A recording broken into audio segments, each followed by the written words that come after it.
People के पेड़ में कहते हैं भगवान विष्णु का वास होता है। कार्तिक के महीने में सुबह उठकर नदी में स्नान करके या घर से ही स्नान कर जो कोई भी पीपल के पेड़ में जल चढ़ाता है उसको सुख समृद्धि की प्राप्ति होती है। जय श्री राम मित्रों, मैं नीतू पांडे यूट्यूब चैनल पर आप सबका स्वागत करती हूँ। आज मैं एक ऐसी ही कथा सुनाने जा रही हूँ, कार्तिक मास की और पीपल के पेड़ की। एक समय की बात है, दुर्धरा नाम की एक स्त्री थी जो ईश्वर को बहुत ही मानने वाली थी। एक दिन कार्तिक नहाने सभी स्त्रियां सुबह 4 बजे उठकर नदी में स्नान करने जा रही थीं। दुर्धरा ने सोचा क्यों न मैं भी आज जाती हूँ। वह भी चली गई। कार्तिक महीने भगवान विष्णु की पूजा होती है और पीपल के पेड़ में भगवान विष्णु का वास होता है। नदी में स्नान करने के बाद सभी ने पीपल पेड़ को जल चढ़ाया और पीपल पेड़ की पूजा अर्चना परिक्रमा की।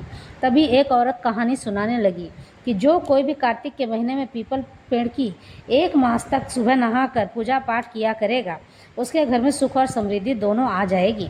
दुर्धरा ने भी ये बात सुनी और वह अगले दिन से पीपल पेड़ में दूध व जल चढ़ाया करती और विष्णु भगवान की स्तुति गा गा कर किया करती थी। चूँकि उसका सारा दूध बिकने के लिए जाया करता था तो उसने दूध बेचना बंद कर दिया। सारा का सारा दूध पीपल के पेड़ में ही चढ़ा आती। हफ्ता बीता, सास बोली, अरे दुर्धरा, दूध के पैसे तो दे दो। दुर्धरा बोली, सासू माँ, मास खत्म होने पर ही मिलेंगे। सास बोली, ठीक है। दुर्धरा निश्चिंत हो गई। 1 मास बीतने पर सासू माँ पैसे मांगेगी, ऐसा सोचकर वह पीपल पेड़ के नीचे जाकर बैठ गई। थोड़ी देर में पीपल के पेड़ से आवाज़ आई, दुर्धरा क्या हुआ? उसने ज़्यादा ध्यान नहीं दिया, सोचा कोई गांव का पहचान वाला आदमी होगा। वो बहुत परेशान थी। फिर से आवाज़ आई, तुमने बताया नहीं। दुर्धरा क्या हुआ? दुर्धरा बोली, 1 मास बीत गए हैं, मुझे दूध के पैसे देने हैं। मेरी सास मुझसे पैसे मांगेगी, मैं क्या करूं? पीपल पेड़ ने कहा, ठीक है, दे देना। फिर उसने इधर उधर देखा, कोई नहीं दिखा। अरे मैं पीपल पेड़ बोल रहा हूँ।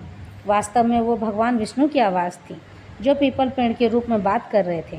पीपल पेड़ ने एक पत्ता गिराकर देते हुए कहा, इसे घर ले जाकर शाम को अपनी कोठरी में रख देना। उसने ऐसा ही किया। फिर सासू माँ बोली, दुर्धरा, पैसे कहाँ हैं? दुर्धरा बोली, कोठरी में। सास ने कोठरी में देखा तो हीरे मोती रखे थे। सास जोर से चिल्लाई। दुर्धरा ने देखा पीपल के पत्ते हीरे मोती में बदल गए हैं। दुर्धरा ने सारी बात सासू माँ को बता दी। सासू माँ बोली, ठीक है, अगले साल मैं भी करूँगी। मैं भी कार्तिक नहाकर पीपल की पूजा करूँगी। अगली सुबह अगले साल नदी में स्नान करके पीपल में जल चढ़ाई और दूध की जगह दूध का धोवन यानी बर्तन में धोया हुआ जो बचा हुआ रहता है वही चढ़ा दी। 1 सप्ताह बीतने पर सास ने दुर्धरा से कहा, मुझसे दूध के पैसे मांगो। दुर्धरा ने कहा, सासू माँ, पैसे कहाँ हैं? सास बोली, 1 माह बीतने पर मिलेंगे। 1 माह बीता तो सासू माँ दुर्धरा की नकल करते हुए पीपल पेड़ के नीचे बैठी। पीपल पेड़ ने कहा, क्या हुआ? सासू माँ ने कहा, आज बहुत दूध के पैसे मांगेगी, क्या करूँ? पीपल पेड़ ने कहा, पत्ते गिरा कर देते हुए कहा, इस पत्ते को ले जाओ और इसे कोठरी में रख देना। सासू माँ ने वैसा ही किया। दुर्धरा ने देखा कोठरी में तो वहाँ कीड़े लगे हुए थे। दुर्धरा बोली, ये क्या है? दुर्धरा तो मन से तपस्या कर रही थी, उसने कभी कुछ ईश्वर से मांगा ही नहीं था, लेकिन उसकी सास लालच से कर रही थी, इसलिए उसकी सास को लालच का फल मिला और दुर्धरा को पीपल पेड़ का वरदान मिला, सुख समृद्धि।